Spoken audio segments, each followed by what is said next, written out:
il ne participe pas à sa joie. Sa joie participe de lui. Ça, c'est bien une phrase qu'il se dit à lui. Ce n'est que de lui. Ce ne serait pas de quelqu'un d'autre d'oser mélanger les jeux et d'en boire le cocktail. Veut dire, personne à sa place d'abord ne dirait du mal de lui sans aller jusqu'au bout. Pour dire encore, ce n'est pas qu'il est détesté, mais c'est 8 heures du matin détestable. Il veut dire, et donc c'est ce qu'il se dit, qu'à cela tienne la joie. Dans le bus, une passagère a failli choisir de ne pas s'agripper à la rampe sale. Qu'à cela tienne la joie. À rien, à elle-même. Qu'elle se tienne la main, et verra-t-elle ce qui arrive quand on court partout, quelqu'une la rattrape. C'est ce qu'elle voulait. Aujourd'hui, c'est pour parler de monsieur. Alors c'est entendu que monsieur, sur son chemin, compagnonnera avec la joie, et qu'ils s'entendront bien, et les bras dans les bras, ils se donneront des couleurs. Monsieur, c'est son nom, s'est levé tôt. Non, de bonne heure, ce matin. La joie n'a pas dormi de la nuit, après n'avoir pas eu le sommeil correct depuis qu'elle se connaît. Bon, tout est dans l'ordre, les insomniaques ne dorment pas, les dormeurs sont réveillés, tout se passe comme il faut qu'il. Monsieur s'occupera plus tard de regretter son lit. Parce que maintenant monsieur marche, maintenant qu'il est sorti du bus où il marchait comme un mort à peine un peu somnambule, monsieur marche en phase avec ses pieds et pile poil le bitume. Le bitume. Le bitume, le béton. Le béton, la grille en fer, les escaliers. Les escaliers sont en béton, va savoir pourquoi, parfois l'esprit préfère la forme à la substance. Le béton, le sol, le vol vide par avant le marchepied. Le marchepied supporte monsieur plus longtemps qu'on ne lui a demandé. Madame, passe. Passe. Madame se décide. Et désormais, le lino du train. Avec les pieds de monsieur en phase. Monsieur s'assied, savait-il que l'heure qui se pointait, éberlument ne lui réservait aucune surprise et qu'il lui faudrait digérer la nouvelle en consommant des brouillons de rêve raturés à chaque secousse. Vitre chaude et opaque, complètement paumé, vit quelque chose comme une crise existentielle. Une joue lui bave de la condensation dessus, c'est écœurant comme un câlin dont on ne pensait pas avoir besoin.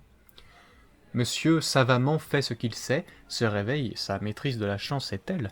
Quelques minutes avant ce moment où il sait qu'il descendra, mais pas avec qui, en croisant quoi, monsieur ne s'empresse pas de regarder sa direction.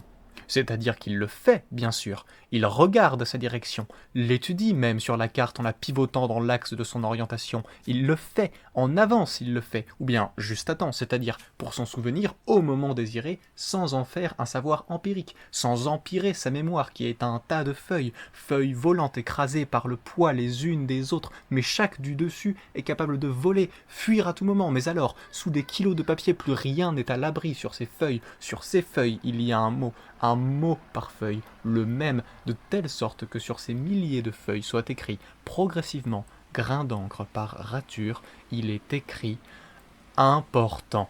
Sur ces feuilles blanches à l'encre rouge, et quand bien même les copies sont en noir et blanc, c'est un gris dont on est sûr qu'il incarne le rouge. Quand même, cela se voit. Bon.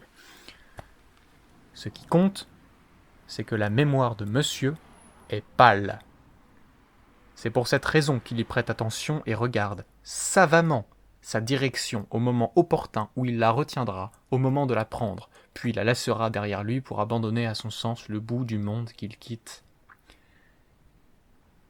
Il y a eu un problème avec le train. Bien sûr, c'est à ce moment que nous l'évoquons parce que monsieur lui-même l'avait comme oublié. Ce qui lui importait le plus était son retard. Bien trop d'angoisse était à tisser pour oser s'occuper de ces oubliables non-trains qui n'arrivent pas là où personne n'en aura jamais besoin puisqu'ils n'existent pas. Le retard, lui, existe et monsieur, mal engagé pourtant, s'engage à le bouter. Il martèle ses pas sur un panel de texture chtonienne affolamment moins diversifié qu'un moment plus tôt. Bitume, bitume, bitume, bitume, bitume, bitume, bitume, bitume, bitume, bite et monsieur n'a pas le temps de faire du lèche-vitrine. Le retard brave et bel ennemi, c'est-à-dire dans le sens de l'ennemi, dans les qualités attribuables à l'ennemi, telles qu'elles ne le sont pas à l'ami. La voracité des gifles et le teint rouge flamboyant de ses joutes puissantes, le rouge de ses joues pleines de pus, d'inflammation, font la beauté de l'ennemi. Comme ces petites choses trouvables chez d'autres ne feraient pas leur beauté d'amis, qu'il faut trouver ailleurs. Le retard animait monsieur, le tenait en haleine, Oublions le moment où monsieur somnolait, car monsieur s'est rattrapé. Pour 2/3 de son voyage à Roupillassé, nous choisissons un multiplicateur, à la bonne entente de chacun, de 0,6 en intensité d'existence. Le sommeil n'était pas si profond, cela convient, mais sur le dernier tiers, marquons qu'il a vécu selon un multiplicateur égal à 1,85. Le calcul, encore une fois, est bon, alors dégustez-le. Monsieur a vécu son trajet avec une intensité existentielle à moyenne dans les 1,016 sans que monsieur ne s'en félicite. Monsieur préférait fixer le retard du regard, verrouiller sa cible et tirer des grands coups sur les lignes de ses jambes qui le séparaient d'encore quelques exemplaires de sa proie. Belle répartie. Bien battu. Monsieur se félicite de se pointer à 9h04, quelque part au fond, et cela le traversait jusqu'au sourire. Il savait que cela aurait pu être pire, mais que ses efforts étaient à remercier, sincèrement. On lui demande : « Tu ne présentes pas ton ami ?» Monsieur rougit, se retourne, rougit. Il ne sait pas si dans son dos elle avait attaché un poids ou fait pousser des ailes. Elle était là. La joie.